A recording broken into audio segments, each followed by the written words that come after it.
In this video, Trek Central beams down to talk with Star Trek Online art director Thomas Marrone. With the MMO Video Game's 15th anniversary taking place, it's not only a great time to look at some fantastic new Starship designs, but also look back to the impressive legacy of this free-to-play game. A big thank you to the Star Trek Online team for organising this. You can play the game for free today via heading to the Star Trek Online website. The latest update has just released, along with some fantastic anniversary content that you don't want to miss. For the latest Star Trek news, lore, and more, consider hitting that subscribe button to never miss a video from the team here at Trek Central. Okay, let's get into this. Thomas, thank you for joining us here on Trek Central today. For those who may not know yourself from the Star Trek Online community, could you introduce yourself and tell us about your work on STO? Yeah, hi everybody. My name is Thomas Marrone. I'm the art director for Star Trek Online, so that means that I manage the whole art team. So every ship, characters, effects, UI, all the art disciplines and animation, they all kind of live under my umbrella as the art director. I've been working on Star Trek Online almost the entire 15-year run of the game since November of 2010. I started out in the UI world doing icons and things like that, and then moved into ships. Spent a lot of time making 3D models of everybody's favorite starships, including the Enterprise from the original series, the motion picture era refit. And of course, I made the most recent version of the Enterprise-F from Star Trek Picard. As seen in Star Trek Picard, but actually it's from STO. It started out as a STO ship, and we were lucky enough to be asked by Dave Blass, the production designer on Star Trek Picard, to bring that to life in the show, which is a great honor and probably will be the highlight of my career. That actually leads me perfectly into our next question. I'm a big fan of the Odyssey-class Enterprise-F from Star Trek Online. It's one of my favorite ships. Let's talk about it for a quick second next, as our conversation today is all about starships, which is amazing. When I think about Star Trek Online, I think of the Odyssey-class. As you mentioned, it recently appeared in Star Trek live action. What does that mean to you, and what does the ship mean to you as, like, a symbol of Star Trek Online? That's a great question. What does it mean to me? It's it's one of those things when you're a Star Trek fan like I was. I grew up watching it with my mom and my dad when I was younger. And it's one of mom really likes Star Trek, but she kind of created a monster when she introduced me to it, because I certainly took it and ran with it in a way I don't think she anticipated. As a kid, I was always drawing spaceships. I was always drawing the Enterprise, every version of the Enterprise, the original series, Next Generation. The Enterprise E from First Contact. And when I was in high school, I started to learn 3D graphics because I wanted to work on a modification where work with some other people, and we turned the classic PCRTS called Homeworld into a Star Trek game. Basically, we replaced all the assets. They were kind of it was its own thing, its own IP, and we replaced all the assets with Star Trek assets.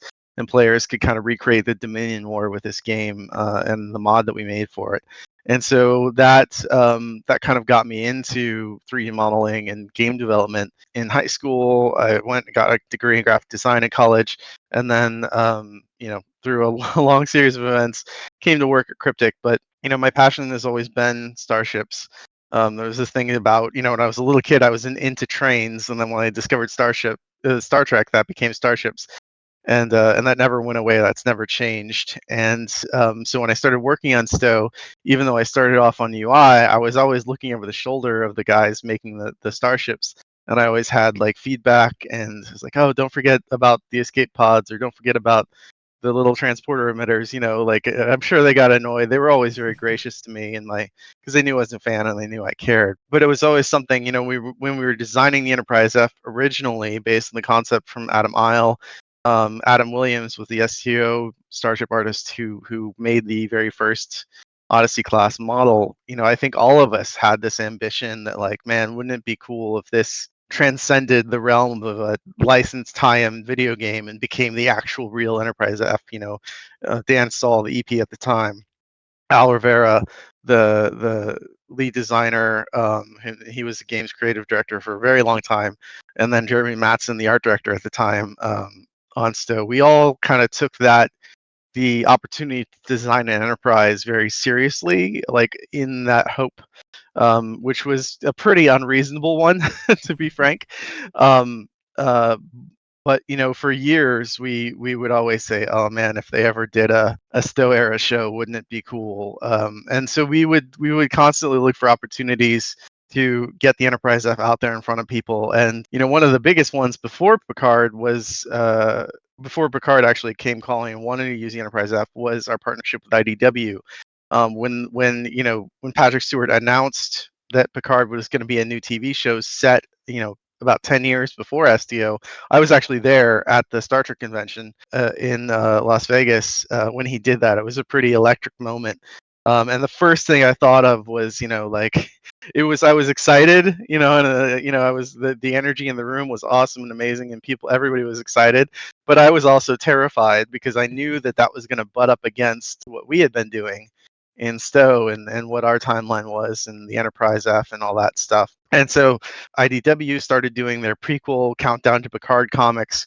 We had a good relationship with them. We'd done some cross pollination before, but we reached out to them and we started talking about, oh well, we need these ships for this Countdown comic. And so the Odyssey-class was at the top of our list. Like, well, if you guys put this in there, that kind of helps strengthen the tendons of all this connective tissue that makes the universe feel bigger. And so that was a great step for us. But the real moment came when Dave Blass I was actually in line for another Star Trek convention. I was boarding a plane to Star Trek Mission Chicago. I think this was in 2022, and I was getting ready to board a plane to the Star Trek convention, and I get an email from Dave Blass, and he's like, "Do you have the Enterprise F?" And that's just all the email said. And I was like, "Well, what do you mean? do we have it?" "Yeah, we have it. It's an old model. Like, I don't. I would need to rebuild it for you." And I didn't ask any questions. I just I asked him what he needed, and I spent 3 weeks, day and night, double shifts, building that thing, rebuilding the model from scratch, so that it's something that they could use, because our model was like 6 years old at that point. But it was worth it, because to not only have ships become canon, which we had, Dave had uh, reached out to us for that in season 2, but like for that to be the Enterprise, to have the Enterprise become canon. I mean, the Enterprise is my favorite character in Star Trek. I think some people might not think of it that way, but I think that the Enterprise is a character, that starships are characters. Defiant's a character. The Voyager is absolutely a character. And so my favorite character in Star Trek, and be one that I worked on, one I contributed to, is it's an incredible honor, and it's a fulfillment of a dream that was basically 13 years in the making at that point. And so I know that was a long journey, but it has been a long road getting from there to here. Great reference there at the end. It's fantastic to see that journey come to life, and also end up on live action. You can't see me at the minute, but I've actually got a model of the Odyssey from the old Eagle Moss collection on my shelf there. Love the ship. Nice. On that point about ships appearing in Star Trek live action, Star Trek Online has seen a few of its designs appear on our screens now, and you mentioned it there in that reply. What was it like for I think it was the Ross, the Sutherland, and I'm forgetting one that appeared in Picard season 2. What was that like for you? Yeah, the Ross, the Sutherland, the Reliance, and I think there was one more. I'm sure your viewers are like banging away their keyboards about it. It was pretty incredible. And also a fun bit of trivia is they also used some models of our canon ships that we provided as well. So I think they used our Sovereign model and our Luna class model, and maybe our Akira model. I don't know. I know they got some models from Eagle Moss, and they got some models from us, and even that is kind of an honor to have. Because it's funny, because our Akira class model, for example, is actually higher detail than the one they made for First Contact in I think 1996. So just because technology's progressed that much. But it's it was really something to see those ships on screen like that. We actually had a party at Cryptic when the season 2 of Picard premiered, because we got a bit of a notice that the ships were going to be in there, and it was great. Everybody cheered. Everybody was really happy to see that we had kind of again been acknowledged by the shows for all the hard work. I mean, Star Trek Online, you had the Abrams movie in 2009, and then you had those movies come out, sporadically over the next, I guess 6 or 7 years if you go from the 2009 reboot to beyond. But Stowe, until Discovery, Stowe was the only like prime timeline, like multimedia Trek experience you could get. There were some really cool novels and some really great comic books and stuff, but like in terms of like audio-visual interactive, or not even just interactive, but the with our cutscenes, kind of cinematic presentation of Star Trek. Star Trek Online was kind of carrying the torch for a long time, and so to be able to, and when you do something for 10 years, 12 years, 15 years, you become pretty good at it. And to see that skill and that expertise and that experience recognized, Hector Ortiz, our senior concept artist, he's been on the project for 8 years at this point, and he's just been doing Star Trek ships pretty much that whole time.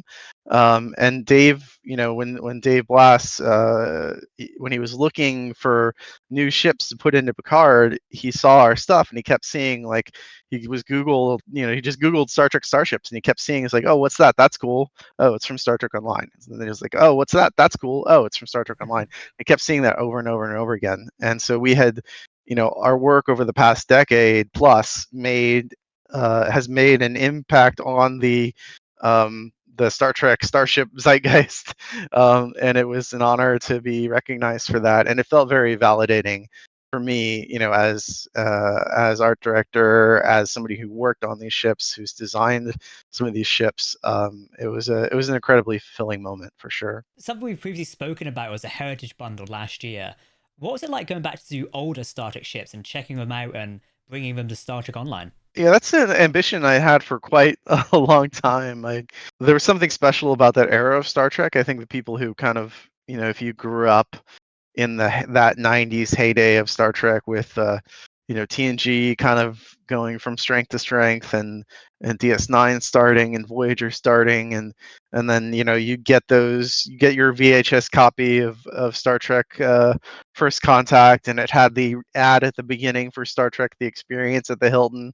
And then there were the Activision games during that era, and there were some really cool games from Interplay before those Activision games, which we're actually going to talk about a little bit later, which I'm very excited to mention. But those Activision games, there was a lot of creativity in those games, and they did a really good job taking something you wouldn't necessarily think meshes with the Star Trek IP and creatively adapting that idea so it did feel right. Like if you think about Elite Force, you wouldn't think that on the face of it, a first-person shooter would feel like a Star Trek experience, but they knew exactly which levers and knobs to dial in to make it feel authentically Star Trek, even if because I think most first-person shooters at that point were, we hadn't really had.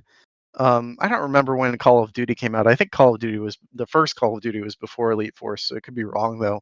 But in terms of like cinematic presentation, storyline stuff, a lot of it was like, it wasn't the kind of super narrative driven thing, character driven stuff that Elite Force was. So that era of gaming was really special to me.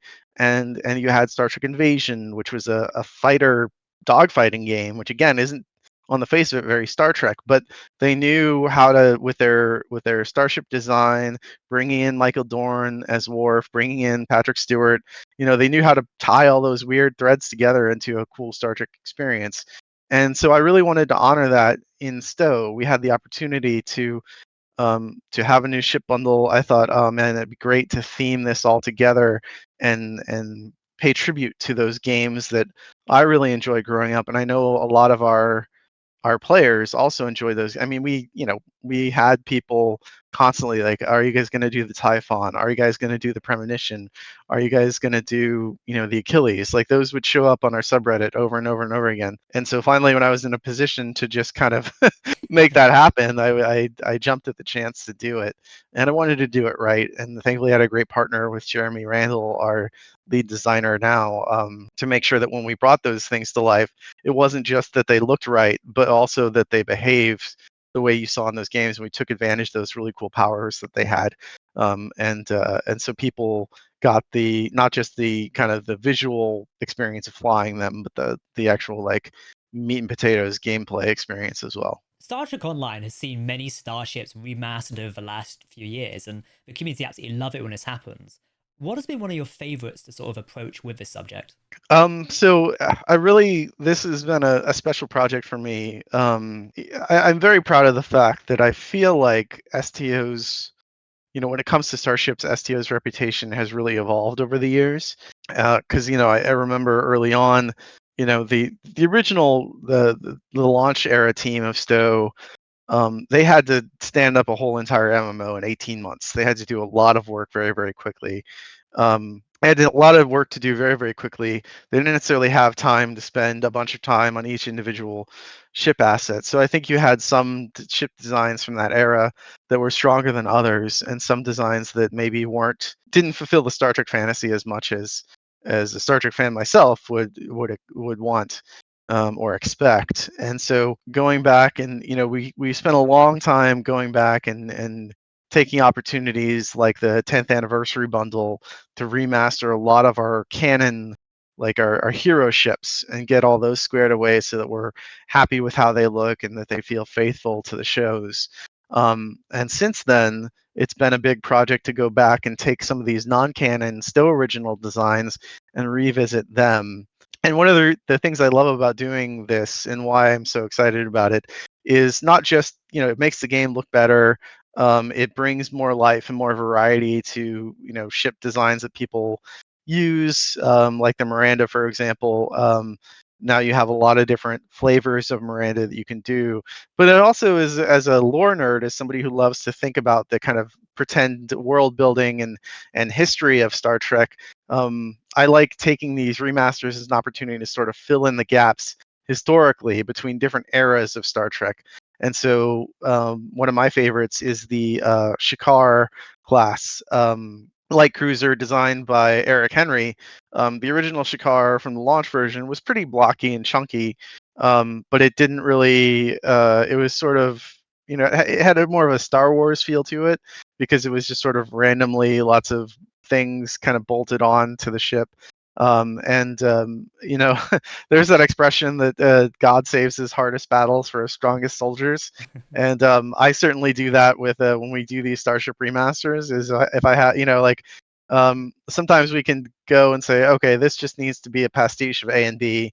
But sometimes there's things like the Shikar where it's like we really have to kind of start from ground zero here and totally start over and think about what this should be.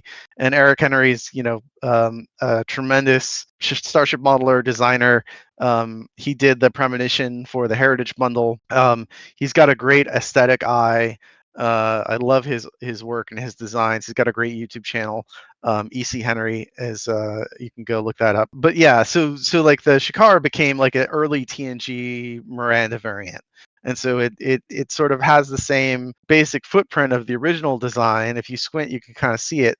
But now you've got this like lineage in the Miranda family that goes, from our original series Miranda up through, the Reliant from the original from the Wrath of Khan, and now we have the Shikar, which is like a kind of early TNG 2360s, 2350s design inspired by like the Cheyenne or the New Orleans, and then you move forward with the Reliant class that Hector Ortiz designed. That's the SDO era, for Star Trek Picard. So like creating that lineage for all of these ships has been one of the most fun things I've been able to do in recent years.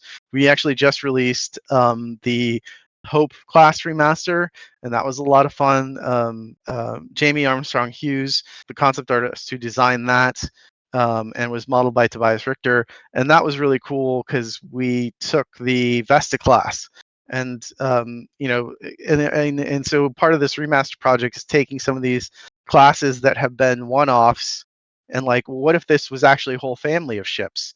And so what is if we take the Olympic class, spherical hospital ship, and what does that look like through another lens like the Vesta? Jamie also did a great job designing the Horizon remaster, which was into a TMP like motion picture era that just turned out phenomenal. So filling in those gaps and building a lineage that feels very Star Trek, and like you can get, oh, like that's my favorite era of Star Trek, or I really love that ship, but now I can fly it in this other form. I think it's been just it's a lot of fun.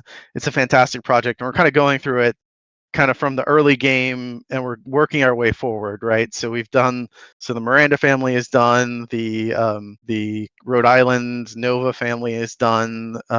We have a couple more to do for the Sabers. We are working on those.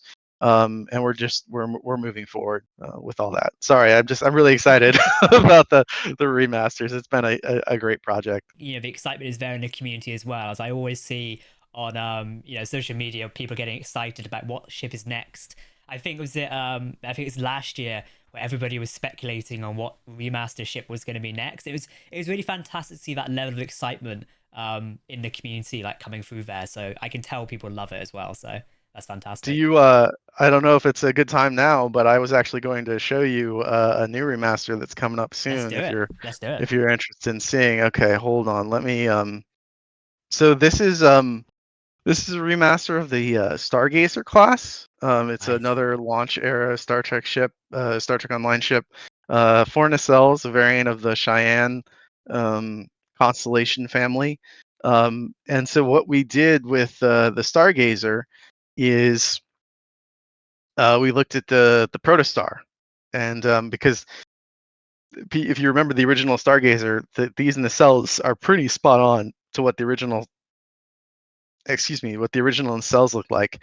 And so I thought, hey, this would be a really cool way to take the protostar family, the protostar design from Star Trek Prodigy, and turn that into like a family of ships. So this is using the protostar material. We've got, you'll recognize those engine caps Hmm. from the protostar, and then but this is, slots right into kind of where what the Stargazer original design looked like. And then we've added some traditional like Starfleet details, the phaser strips, um, decals, and escape pods and all that stuff. So I'm really oh, and it has a little like side gallery like the Protostar does. So I'm really excited about this one. I think it turned out great. This was actually designed and modeled by Tobias Richter. I thought he did a fantastic job on it. And yeah, so it's we're starting to look at the constellation family. There are a couple there. There's this one, the Stargazer, and the I think Dakota is another one that we'll have to look at. But yeah, so that's coming out soon. Fantastic. That looks amazing. Thanks. Yeah, it's really cool. I think it's going to be fun to get to these bigger ships.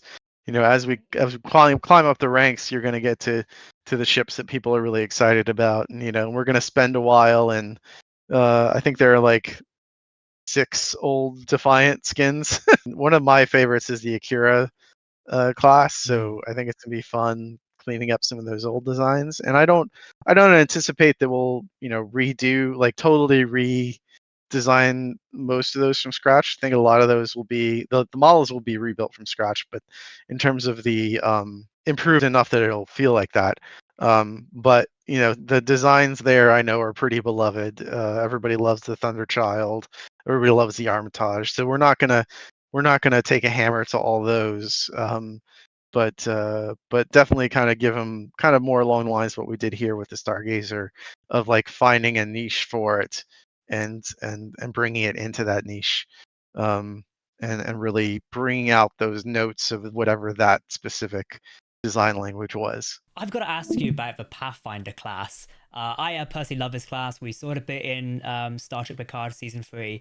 I believe it was one of the first starships you designed for Star Trek Online. Is that correct? And could you tell us more about it? Yeah, that was the first. So the first ship I modeled for Star Trek Online that actually made it into the game was actually the Vadwar fighter.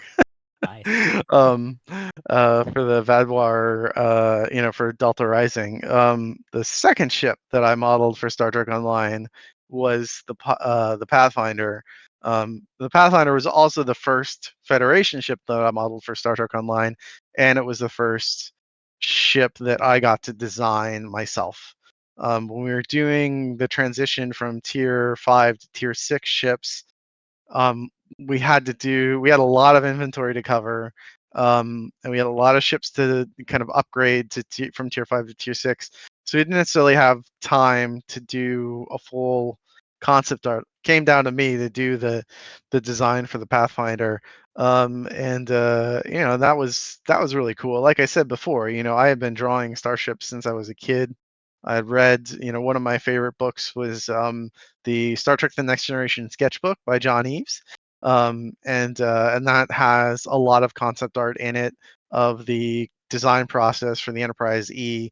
And my copy of that thing was just threadbare. Like it just, pages were falling out because I read it so many times. And I just love that process. And so getting to do that process in kind of an abbreviated, smaller scale form with the Pathfinder was a ton of fun. We knew pretty early on that it was going to be an Intel ship, and that's kind of why the Pathfinder ended up looking as sleek as it did. Having and like I was thinking about the Bellerophon, which was we call it the tier 5 plus ship, or tier 4 plus, I guess.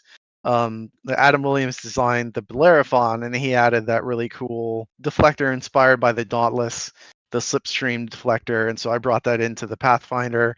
I looked at some of Rick Sternbach's unused designs for the original Voyager. He had a lot of great concept art for that they didn't use. At one point, I was even going to try to put, like, if people have seen those concepts, one of them has like this giant vertical like warp fin, which I always thought was neat, but they didn't go for that. They didn't want that on the Pathfinder. But there was sloping downward nacelles that was inspired by one of Sternbach's early Voyager Actually, it wasn't really an early concept. It was one of the pretty kind of the middle or late concepts the Voyager had. In nacelles that looked like they were taken from the Runabout from DS9, with the kind of this curve downward, and so that's where those came from on the Pathfinder. So doing is taking some of those old unused concepts and bringing them to life in the game.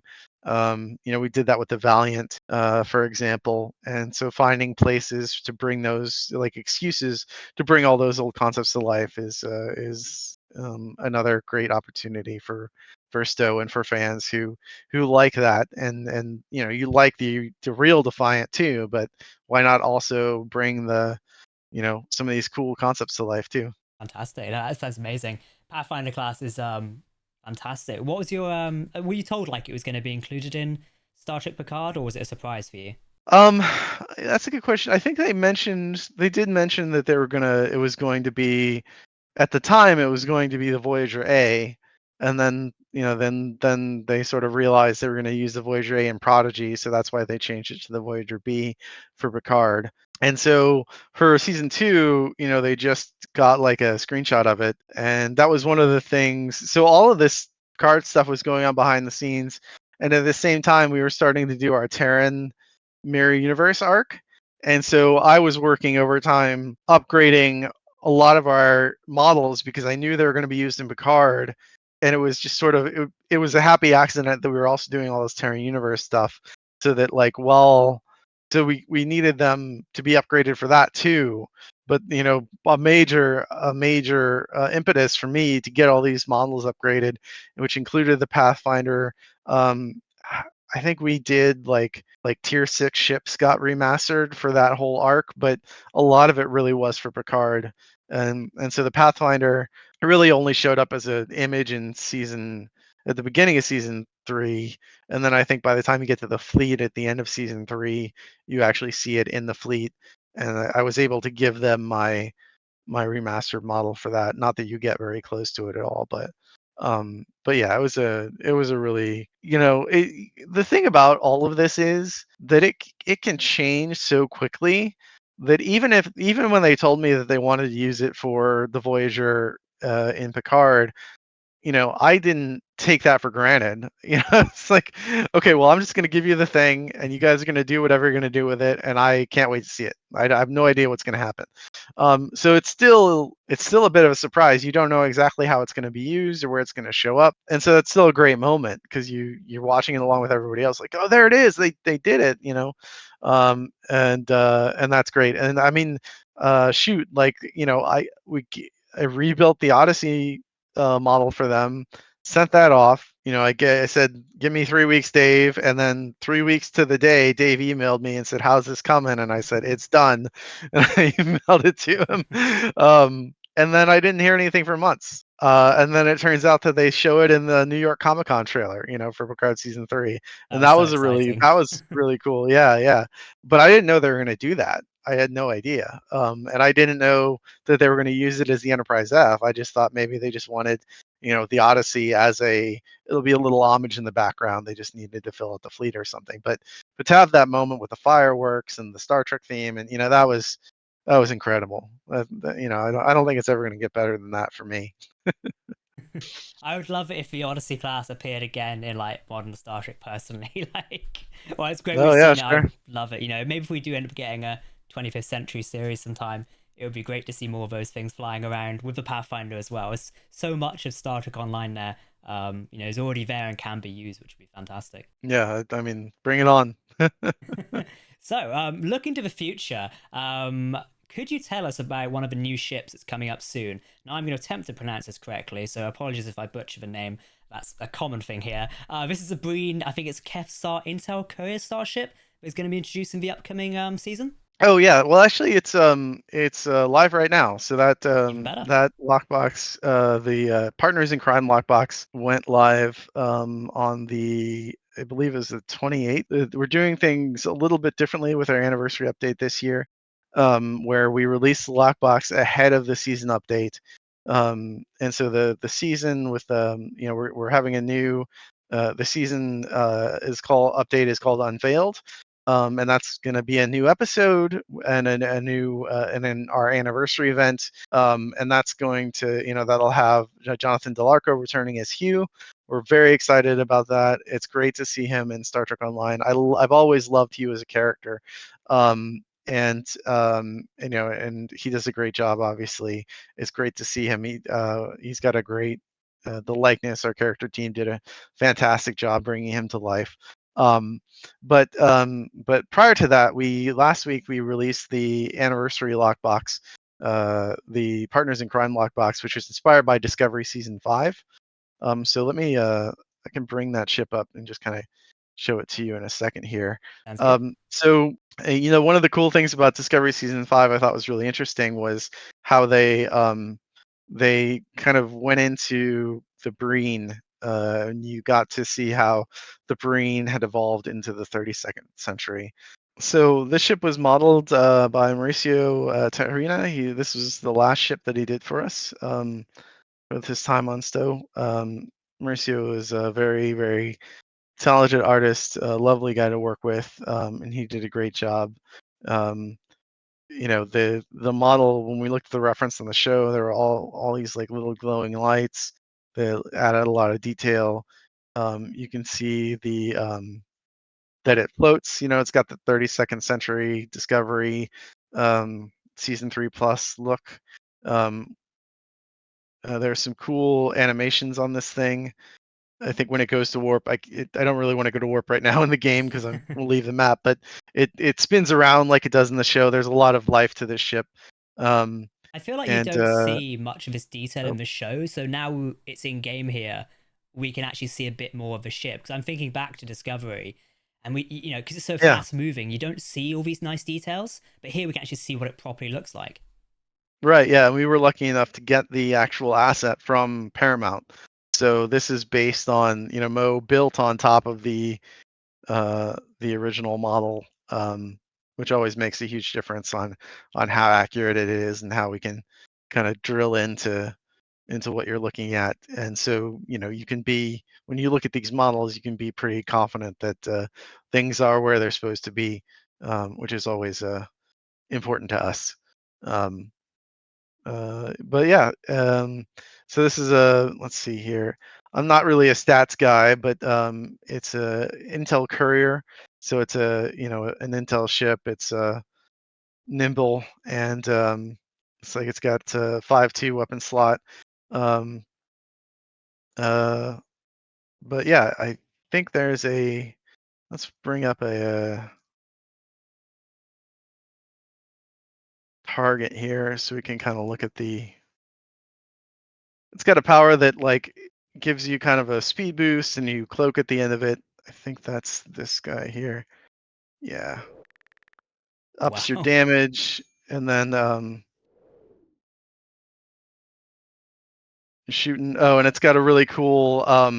If you remember I think the second or third episode of the season, you see this thing like, oh, there's my cloak going off after the attack. But this thing fires a big missile at like a mountainside and causes an avalanche, and so that's the experimental weapon.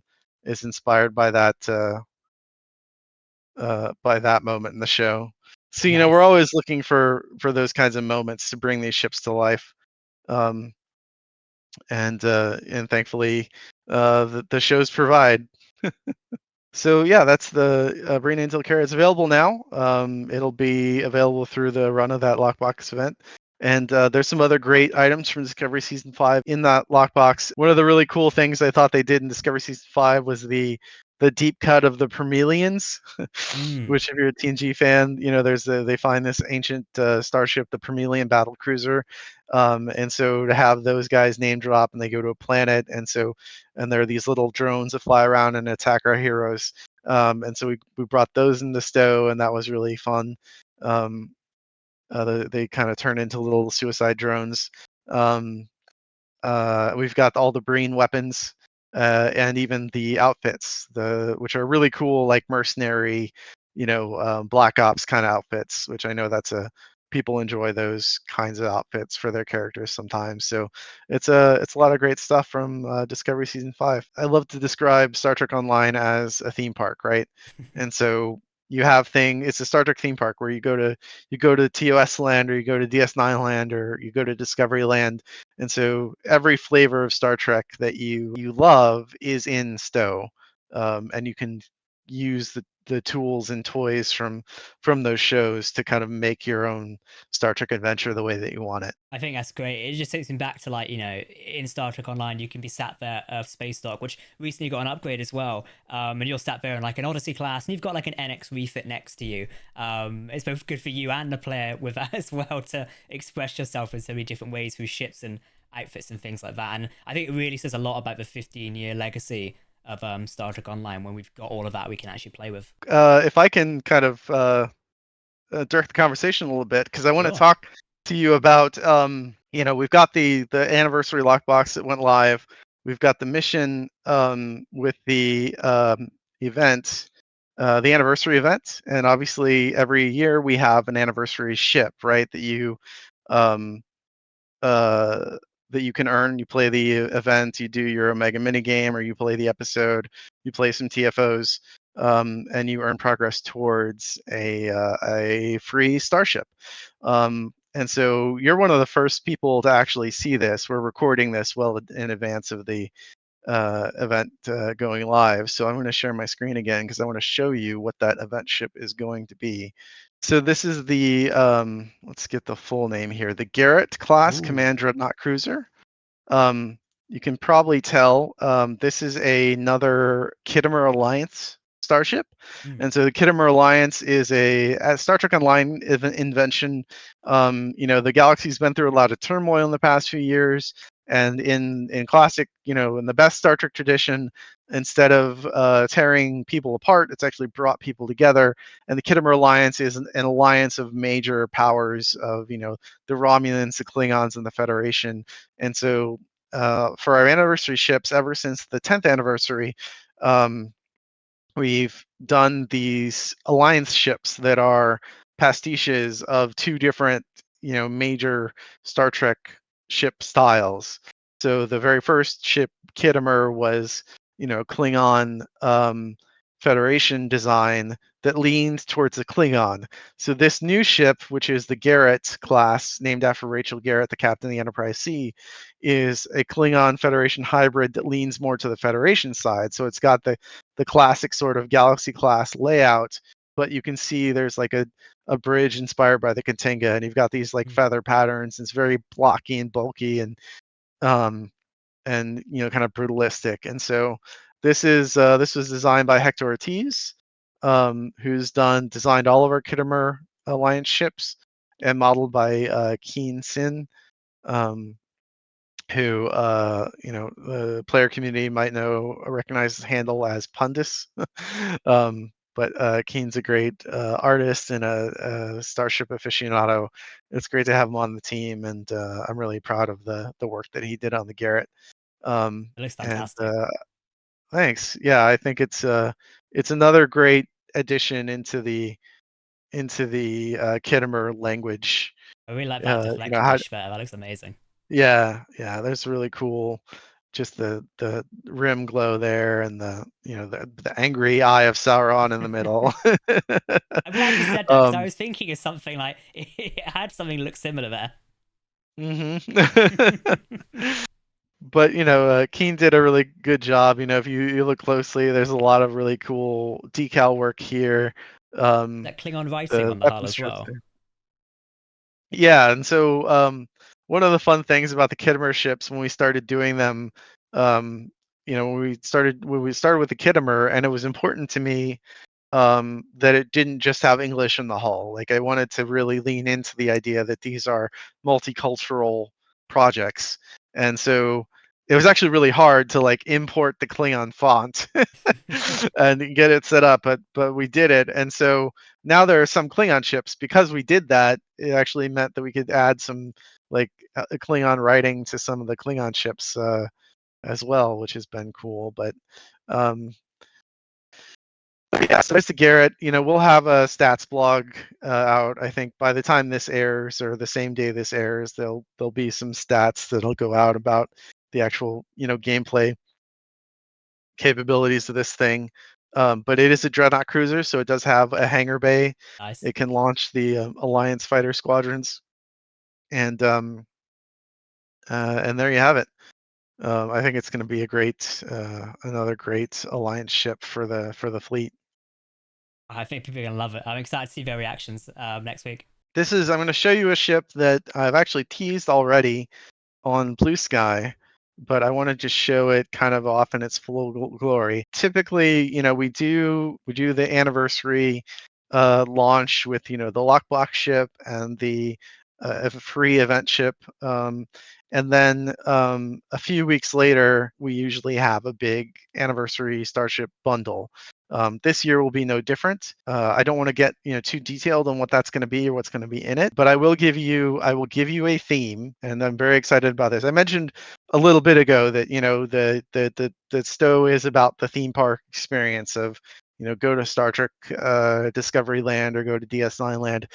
This bundle is for people like me, which is maybe there's a confluence of interest there since I'm the art director, but I'm very excited about this. Is for the people who are the motion picture era appreciators. So if you love the refit Enterprise from the motion picture, if you love the Reliant from the Wrath of Khan, if you love the Excelsior from the Search for Spock, this is a really cool bundle. It's gonna have some great ships I think people have been waiting for a long time to see in Stowe. There's been some speculation because of the ship that I'm going to bring up here that it's going to be another Starship, like a Star Trek game heritage bundle kind of thing. Heritage 2, I think it's not that. That's not what it is. It's mainly about the motion picture aesthetic, that era of Starship design, the really cool Art Deco, graceful thing. But what I want to show off is even though that's going to be the focus, there will be some options in this bundle, like visually, for people who are more into the modern stuff. Because I know, in terms of immersion, some people just don't like I'm flying in the 25th century. I don't want to be playing a ship that's 200 years old or 100 years old or whatever. So we've made sure that not every ship in the bundle will have a new skin, but every ship in the bundle will have access to alternatives that feel more at home. Every ship in the bundle will have at least one, it'll have its own skin or a new skin, but some of these ships have an extra skin, like an extra new skin. You'll see what I'm talking about in a second. And then some of them will be parts of existing families that will have access to other kind of era appropriate, Stowe appropriate skins that have previously exist. So we'll leave that there for now. So I'm going to share my screen to show you this ship, so you guys are getting a better look than Oh, anybody's very gotten nice. so far of the Ark Royal. This is a carrier from the video game Starfleet Command 2. This is actually one of my, for whatever reason, I've always loved this ship. It always grabbed my attention. I think it's the sort of the conning tower up Gives here me and cruise the ship vibes bays and almost. yeah, I really love it. I just think it's really cool. So I wanted to get this thing in the Star Trek Online for forever. And but what I wanted to show you is we've got this Ark Royal design here, which, like I said, is a motion picture era um, carrier. And I mentioned them before. Jamie Armstrong Hughes uh, is a concept artist who designed this variant. We're calling the Kitty Hawk, which is new to Stowe, but it takes that motion picture design and reinterprets it as a Picard era ship. That's really nice. And so if you really, if you want a more modern option for the Ark Royal, now you have it. You can do the kind of the Picard, early 25th century era, and that just felt like a very natural fit Mm. in terms of updating this classic TMP era starship uh, into the look, to fit alongside the Sagan and the Constitution 3 and the Duderstadt. It was, exciting. I mentioned before, I love, fleshing out these eras and these lineages. And we're still going to be making plenty of Stowe, new kind of pioneering Stowe designs for the Stowe era. But I also the the the kind of depth of language that you get in starship design, especially for the late 24th century, is so rich that it makes a lot of sense to me to tap into that for some of these ships and remasters, and really flesh that out some more. I mean, the Federation is massive. I mean, if you think of the fact that there are, 140 planets, who knows how many little colonies, space stations, they have the resources to really kind of go wild with Mm. the starships that they build and the technology they research and the designs they make. So yeah, that's all I'm going to talk about for this bundle. It's we want to make sure that people enjoy the anniversary launch and get their hands on the Garret, and then we'll be talking more about that bundle in the future. There's some really cool things coming with it, though. I'm very excited for you guys to learn more about it. I really can't wait. This has been, it's been something, trying to, I don't know that we'll top the Heritage Bundle, but I think, but we're doing our best to make something that's really cool that people will be excited about. And even if you're not a fan of the motion picture era, there'll still be visual options for you for these ships that I think will help kind of keep the fantasy alive and let you play in whatever corner of that theme park you want to be in. That sounds great. Thomas, thank you so much for sharing all that Star Trek, Star Trek Online amazing content with us. Hopefully people are going to be really excited for that. But I can't wait to see the reveal of that bundle, but also I can't wait to see how people find the upcoming anniversary episode and such, which I think would be really, really exciting for the community. Oh man, I can't wait. There's Weston, our animator, has done some just really fantastic. Every update, right? He does his best work. Every update, it kind of elevates the story, and I can't wait for people to see it. I think they're really gonna get a kick out of it. So yeah, so I can't wait either.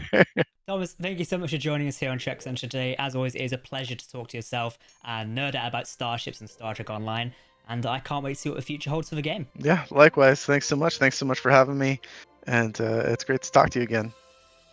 Once again, a big thank you to Thomas and the Star Trek Online team for talking with Trek Central. As you're watching this interview, the latest update for Star Trek Online is out now. Make it so and play today. For more Star Trek videos from Trek Central, hit that subscribe button and we'll see you next time. Live long and prosper, my friends.